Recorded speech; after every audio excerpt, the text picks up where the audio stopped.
Hangar is going to get $156 million or anything like it. Nah, I'm not going to see that money. That's all right. Because you know what happened?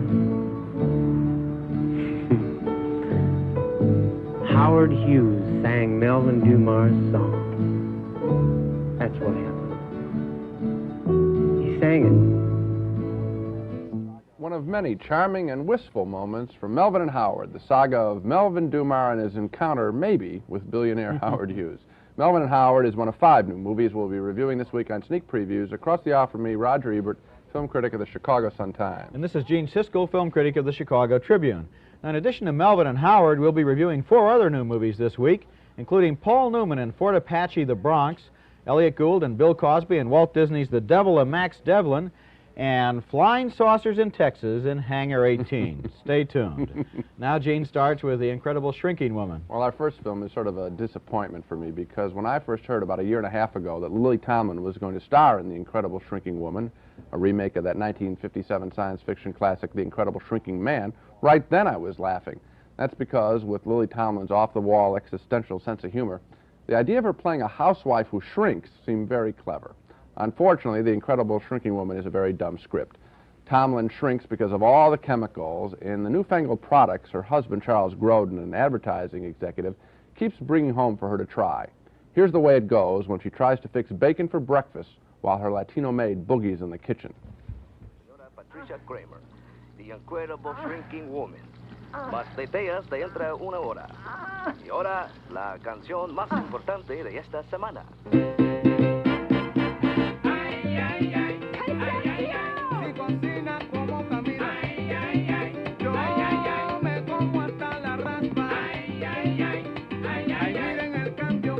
Don't worry about the bacon, Pat. I'm late already.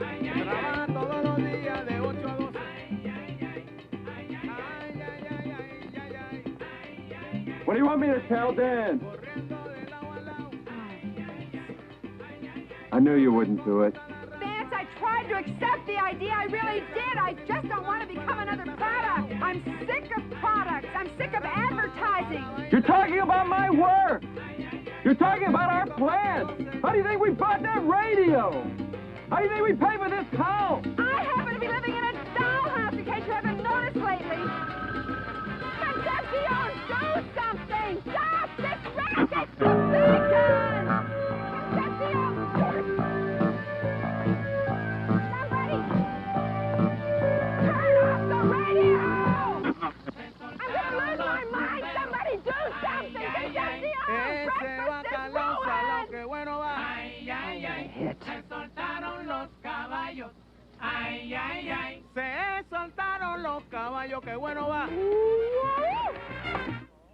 Somehow I thought it would be funnier when she got small, and I thought also the special effects with her would be better. But because of Lily Tomlin's weird sense of humor, I also thought she would also send up a real psychological crisis inside her character. Instead, the people who wrote and directed this movie have made really just a kiddie show. Here's a ridiculous scene where Tomlin, captured by some scientists who want to study what's making her shrink, hold her captive along with an ape. Why an ape? You tell me. Please tell me where I am! If you're not quiet, Mrs. Kramer, we're going to have to sedate you again. Sidney's got another one of his headaches. Just me, he's addicted to pain pills. Well, he's been under a lot of strain, you know. Page is a mess. Clean up all those banana peels. See, he's saying Sidney in pain. Sidney head hurt. Oh, poor Sidney. If you ask me, he's faking it. Sorry, now we did teach him sign language. All he ever does is complain. Now what's he trying to say? Sidney in pain? Sidney heart hurt? Why should his heart hurt? It's my guess he feels sorry for her. Thousands and thousands of dollars, and all we've got to show for it is a sentimental gorilla. Is this monitor working? Testing. 1, 2, 3, 4. Real cute, Sidney. Real cute, Sidney.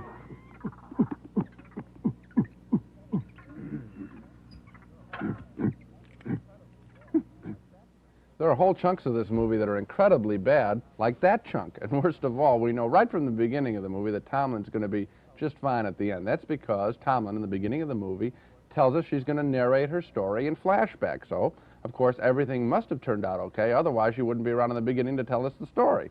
So that kills all the tension in the movie. It's a major disappointment, suitable only, I suppose, for the youngest of youngsters, not for me. Well, I agree the movie is a big disappointment. I went with great expectations for Lily Tomlin, who I think is a comic genius. I love her. I adore her. I was really disappointed because I expected the movie to be a masterpiece. But I saw it at a Saturday matinee with a theater full of kids and teenagers, adolescents, and they loved it.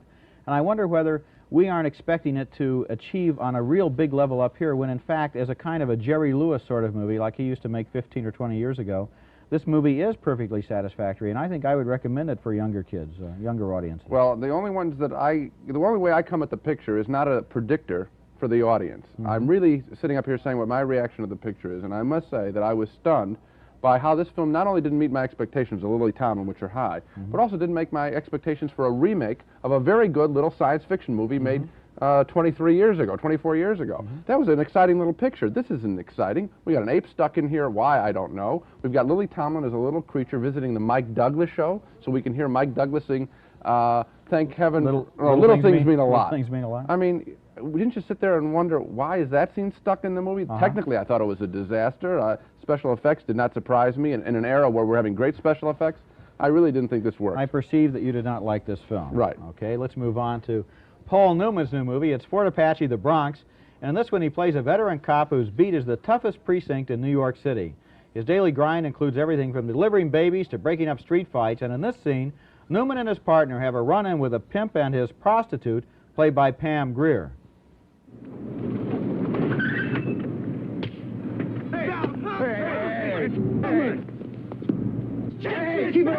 Keep it off the street. Hey, I put her out in the line, and she don't come back with nothing. I mean, she used to be the main hoe on the set. I mean, she could pull anybody. She been smoking that angel dust, you dig? I mean, that shit to make you crazy. I mean, I can't even deal with it. Hey. Just keep it off the street, huh? We're in a nice clean sector here. Come on. One day, Newman is called to the scene of a riot. The streets are full of looters and the rooftops are full of brick-throwing teenagers. Newman can handle that, but he's stunned when he sees how his fellow officers react.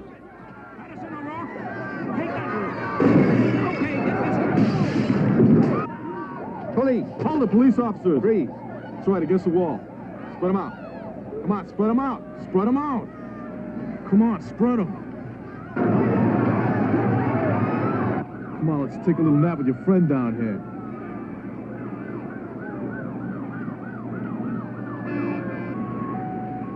It's cheap bait. Instead of going to the movie, they just walk up on the roof and watch the buildings burn. Uh-oh. Well, you look at them muffs. Yeah, Morgan and Finley, what a couple of hot shots, huh? Hey, Morgan! Hey, they can't hear you. What? Hey! Hey! Hey! Hey! What? Hey, Morgan! Hey! Leave the kid alone! Hey, he didn't do nothing! Hold it! Hey, put me down! Put me Hold down! it! Hey! Ah! Did you see that? I didn't see nothing. That act of police brutality sticks in Newman's mind and causes a crisis in his career. And those kinds of nitty-gritty locations try to convince us we're looking at a fairly realistic portrait of a cop in his city. Unfortunately, though, the storyline of Fort Apache the Bronx is a real mess. Too many characters are introduced and they're never dealt with or heard from again, and Newman's life gets so filled up with romances and hostage rescues and hanging from ropes, personal crises, that what started out as realism turns into a vicious soap opera. I was very disappointed. Me too. He even delivers a baby in the movie. It's been a long time, other than Slapshot, which I liked a couple years ago from Paul Newman. It's been a long time, maybe since The Sting, since Paul Newman really made a good picture, and that's disappointing. I'm agreeing with you wholeheartedly on this film for exactly the same reason you expect. South Bronx, we know that President Carter, President Reagan have held press conferences there. It's an important part of the big city. We're interested in this area, so we're going to learn something. It's going to be a French Connection, tough, realistic? No. No. 40s, 50s cornball melodrama, police one good policeman, Newman, and the rest of the cops are lousy, and most of the people in the area are lousy too. And I really saw it as sort of a star vehicle for Paul Newman and disappointed me a great deal. There's a real contrast between the reality of that location and the old TV melodrama that they throw in there. And another thing disappointed me, the second billing in this film goes to Edward Asner. Now, a lot of people admire him from his television work. They want to see him in a real performance. They think second billing, maybe he's really going to be on the screen a lot and interact with Paul Newman, but he's not. He's only in the movie for 8 or 9 minutes. He plays, in total, he plays the commander who comes in to clean up this precinct, and then he just walks around. It's the same performance he gives on Lou Grant. Instead of walking around the city room giving orders, he's walking around the squad room, and that was sort of a disappointment. I really wanted to see him stretch a little bit. Me too, and he does, I think, a pretty poor Irish accent playing the cop, too. Our next movie, we step up, I think, in class, is a Walt Disney comedy that I like, and it has been quite a few years since I've been able to say that. Maybe that's because the Devlin, Max Devlin, isn't like most Disney comedies. In fact, it has sort of an adult sense of humor.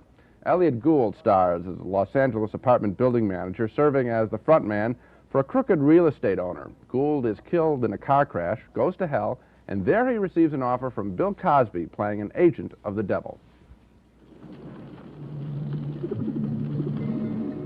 Having a bad dream.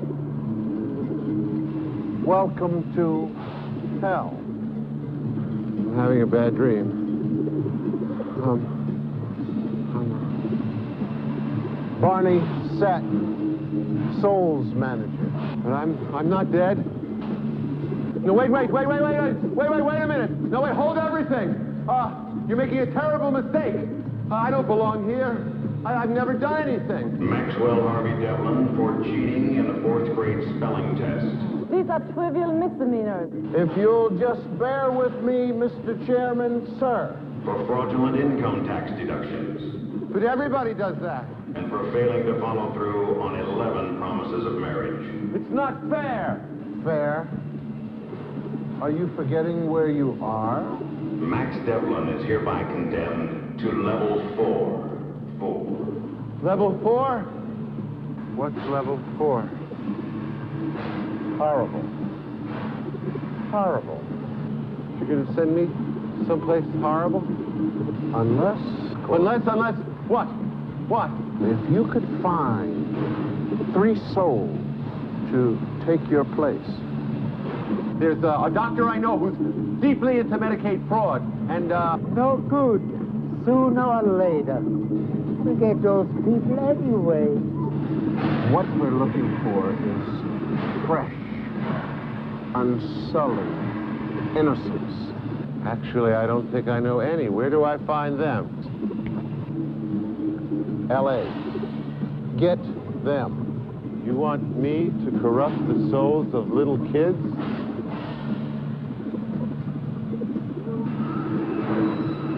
Where do I sign? Can you believe that? A portrait of hell in a Disney movie. There's much more that's surprising in The Devil and Max Devlin, including some funny dialogue as Gould rounds up 3 young people, a stock car driver, a pop singer, and a fatherless little boy in exchange for saving his own soul. I laughed throughout this picture, enjoying it as a modest little comedy, and absolutely stunned that Disney Studios could make a movie like this complete with go-go dancers, shady record promoters, and young people who looked like they really were living in the 80s. Not Disney's typical idea of the 80s, which in their last few movies has been meant something like the 1880s. So a big cheer for The Devil and Max Devlin, and some applause for those beleaguered folks at Disney Studios in Burbank. This is the kind of movie they should be making more of. Well, Gene, I share your applause that Disney is finally creeping into the last fifth of the 20th century. But on the other hand, I didn't like this movie very much. I thought it was pretty predictable. It kind of seemed like it was a double reverse on Heaven Can Wait. It was really boring seeing all the things he was going through, trying to get the signatures on the dotted line. And I'll tell you something, I hate to go back to this, but I insist, or at least I think, for the age group that this movie is aimed at, I think they'd like The Incredible Shrinking Woman more. Well, what's so great about it is I don't think this movie was aimed at any age group, because I liked it. I think good writing never aims at any age group, and so do the good movies. I think a good movie can be appreciated by young people and older people, and I thought this film was delightful. I laughed just in that scene where Elliot Gould says he's accused by the devil of making 11 promises of marriage, okay, to women. Now, the adult person can figure out why he might be making the 11 promises of marriage, and that's kind of amusing. I thought this was pretty good writing. I liked it a lot. Well, I think we disagree on this one. Let's Okay. move on to one that I think we agree on, and I sure think this is one of the best movies of the year. Comes a movie I have a real affection for. It's a slice of American life called Melvin and Howard, and it's an update of that old Horatio or Alger dream where you do a millionaire a favor and he includes you in his will. Well, this time, though, the story is allegedly based on fact. The millionaire is Howard Hughes, and the hero is Melvin Dumar, an Utah gas station operator who's driving his pickup truck through the Nevada desert one morning when he comes across a man who looks like an old tramp. He gives him a lift. Jason Robards plays the old man, Howard Hughes, and Paul Lamatt plays Melvin Dumar, who thinks he's a great songwriter.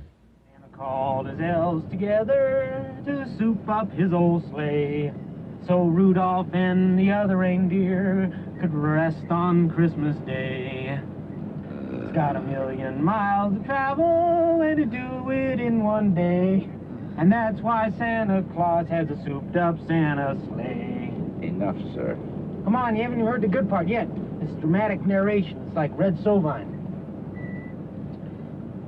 Hey, up there, fat man, what are you doing on my roof? Why, I don't care if you're Santa Claus. Please stop. What's the matter? My ear. I told you we should have stopped back there. Now, just sing along with me. This is the chorus. It's got a rocket burning mighty quick, turn a souped-up Santa's sleigh. Comes in like a streak of light and it goes out the same way. You got it? No, I don't know. Listen, man, you sing this or you walk. Okay? He's got a rocket burning mighty quick, turn a souped-up Santa's sleigh. He's got a rocket burning mighty quick, turn a souped-up Santa's sleigh. You got it, you're getting it. Hey now, fat man, I told you to get off my roof. That chimney's too small and you're gonna fall. Come on down off that roof. Now, this is the last verse. When you hear that rocket roar, you know Santa's on his way. Okay, you ready? When you hear that rocket roar, you know Santa's on his way. But he'll be back again next year in his souped-up Santa sleigh. But he'll be back again next year in his souped-up Santa sleigh. Hey, that's great, man. Hey, you know what? What? You sounded good. That's a great scene there with those two guys in the cab. It looks like it might be visually boring, you might think, but I was really absorbed in that, and you can see in there, I think, the relationship between those two people. Now, here's what I like best about Melvin and Howard. After that encounter in the desert, the movie forgets all about Howard Hughes for the next hour or so and concentrates instead on the life of its unlikely hero, Melvin Dumar. Melvin goes through 2 marriages, 3 repossessed cars, several jobs, and such major crossroads in his life as being named Milkman of the Month. There's 225 this time, Bonnie. Really? 225 is right. See, I'm going to win that TV. I'm going to be the Milkman of the Month. Well, you're in the lead, Melvin. You want to know something? I'm rooting for you. Are you married, Bonnie? Hey, Melvin. Listen, I wanted to tell you, you're doing a real good job. Well, thank you. Only thing is, hey, Harry, you remember that engine you blowed up your first week? Hi, Jake. How you talking? Not now, fellas. I was talking to Mr. Rockwood about it. Now, the only thing we can figure out to do is deduct it. What? Now, wait a minute. Look, we'll take it real slow. We'll take it real easy. A few dollars a week, you won't even feel it. Listen, that wasn't even my fault. That truck was a piece of junk when you gave it to me. You signed a note, Melvin. Don't you know I'm on the top of the list to win the Zenith 190K with the triple scope screen? Look, Melvin, what can I tell you? You know we base Milkman of the Month on the net. And with these deductions coming up, I don't see how you're even going to be in the running. No, that's my TV, you understand? That's for my wife, for my kid, and I'm going to be the Milkman of the Month. Let go, Melvin. Look, you let go or you don't come back here tomorrow.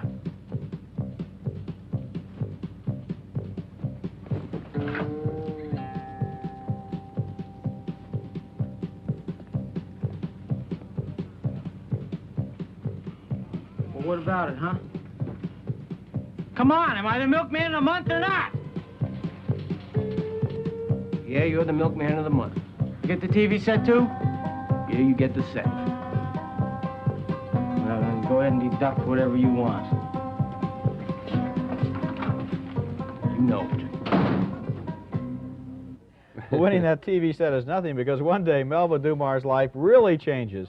7 years after that night in the desert, Howard Hughes dies, and a mysterious last will and testament turns up in Melvin's gas station. Now, if that will is genuine, Dumar stands to inherit $156 million from the Howard Hughes estate. The movie has a field day with what happens next. Melvin and his wife are besieged by long-lost relatives, shyster lawyers, quick-buck artists with overnight propositions to start businesses. And the movie Melvin and Howard is quietly funny and perceptive as it turns the American dream inside out. You know what I loved about this picture? I expected it to be an examination of whether or not Melvin Dumar in reality ever met Howard Hughes, and is the Mormon will real? And who cares? This film is really, as you called it, a slice of life. They forget that stuff pretty much. It is really just an investigation of what this sort of middle American character is all about, all the products he's involved in, and what his life is like.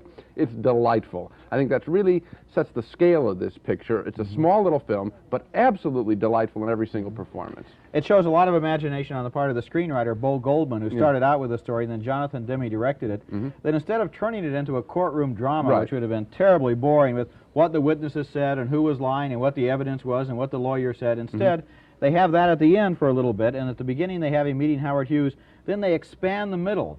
7 years in between. How did this guy live? If you have ever wondered what happens to the contestants on The Price is Right, you know, when they're not, go for the refrigerator, this is the story of what those people do the rest of the time. It's a fascinating, just delightful. The film has gotten tremendous praise from critics across the country. I hope people don't walk in thinking it's Gone with the Wind or something like that. A small scale, absolutely lovely film. Right. Now we step way down in class to Hangar 18, another Dumbo movie from Schick Sun Classic Pictures, that outfit in Salt Lake City that consistently turns out awful films. Films like The Lincoln Conspiracy, Beyond and Back, In Search of Noah's Ark, In Search of Historic Jesus. You know, what would we do without them for Dogs of the Week?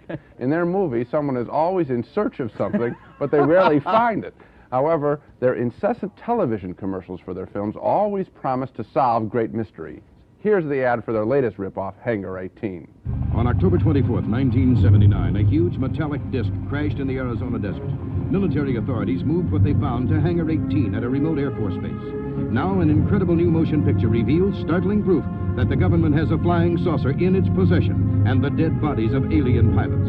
Why have the facts been kept hidden from the American public? Learn the terrifying truth. See Hangar 18, rated PG. I want to see that. What happened October 24th, 1979? Well, does the movie fulfill that promise? Do we get the truth? No way. What we get is a phony baloney, trivial little ripoff of Close Encounters of the Third Kind. Hangar 18 only teases us with all its talk about UFOs and outer space aliens. Here's the big scene in the movie where the scientists go on board the captured alien spaceship.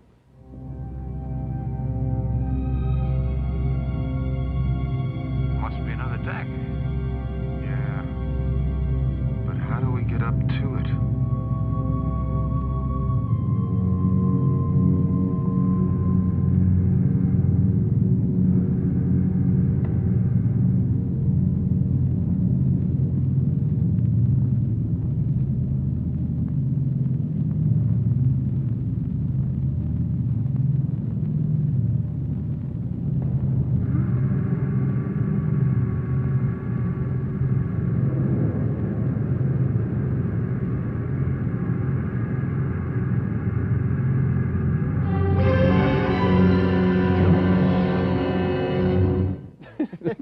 There's one of your big discoveries. Creatures from outer space look exactly like Telly Savalas with cat's eyes. And here's the ridiculous payoff at the end of the movie. It turns out that some alien, ancient creatures landed here many thousands of years ago, took a liking to Earth women, I guess they didn't like the men, and impregnated a whole bunch of the women, and they really are our great-great-great-great-great-grandparents. You know, sometimes I don't know whether I'm a movie critic or a researcher for the National Enquirer. Hangar 18 is just ridiculous. You know, I have to confess something. I am a sucker for science fiction, Yeah, and me these too. ads are so good. Now, I know that this company has made some pictures that have really disappointed me, and Yeah. yet somehow I went into the theater thinking, gee, this is a fascinating subject, and that's their secret. They always take subjects that you have a genuine interest in, and then, of course, they let you down. But I was hoping, against hope, that what they found on that ship would be fascinating, and it turns out to be all anticlimactic. You know, in some of the ads, they're saying, of course, they say it's a true story, you know, at the ads now, they've been appending this little message based on the fiction book. So they can't even make up their minds whether it's truth or fiction. It's obvious fiction. And I think when you watch this picture, you walk in at the end, you say, that's all there is to the movie? Don't I get more? You're left with a bad taste in your mouth. You know, they have a real formula based on a fictional book and inspired by good motion pictures. Well, now we switch to bad movies. Yes, Spot the Wonder Dog. It's time for the Dogs of the Week, where Roger and I each pick the week's worst movies. Well, gee, my dog this week is called The Cauldron of Death. It's an Italian import. It's very badly dubbed into English, and something tells me this is not exactly a new movie. It's been retitled, I think. What clues do I have? Well, when the movie's title flashes on the screen, it's in a different print style than the rest of the credits. That's always an ominous sign. The movie stars Chris Mitchum as the son of a mafia chieftain trying to avenge his father's death by sneaking into the fortress of another Italian godfather and killing him. He outwits 6 or 8 tough guys, and in one of the movie's most ridiculous scenes, he has the mafia hitmen chasing him in 3-piece suits. They're climbing up cliffs, jumping out of trees on top of one another. Sounds like it was inspired by The Godfather, which would make it about 8 or 9 years old. I'll bet you're right. Okay, my dog this week is a hot and bothersome skin flick called 11, an attempt to outdo, of course, the Bo Derek hit 10. Although the film has a couple of cute lines of dialogue, the majority of the film is predictable, hardcore, bump and grind sex, and the only erotic moments come at the very end when our 32-year-old male hero finds his 11 dream girl and they make love to the tune of the 1812 Overture. Before that, we have to suffer through a lot of very gross scenes, including a couple of people making love in a coffin. So I guess I have to say that 11 is worth maybe 3, maybe 4. That good, huh?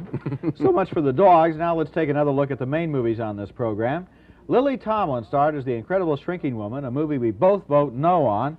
Gene thought it was dumb and disappointing. I didn't think it was good either, but it might appeal to young audiences.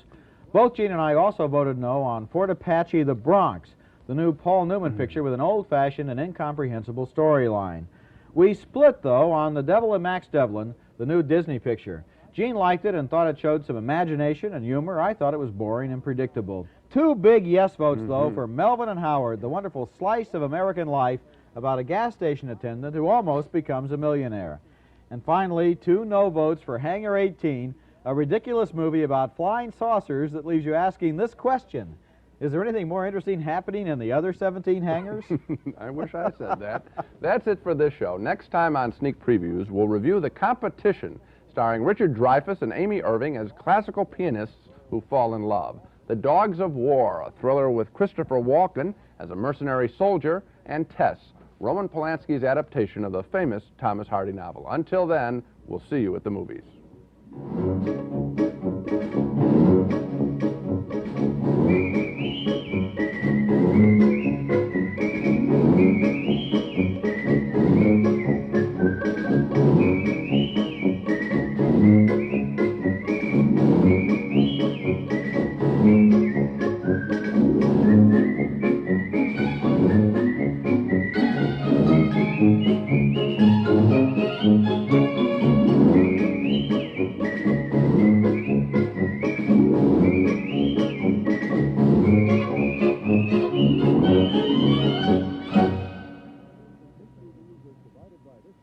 Funding for Sneak Previews was provided by this station and by other public television stations.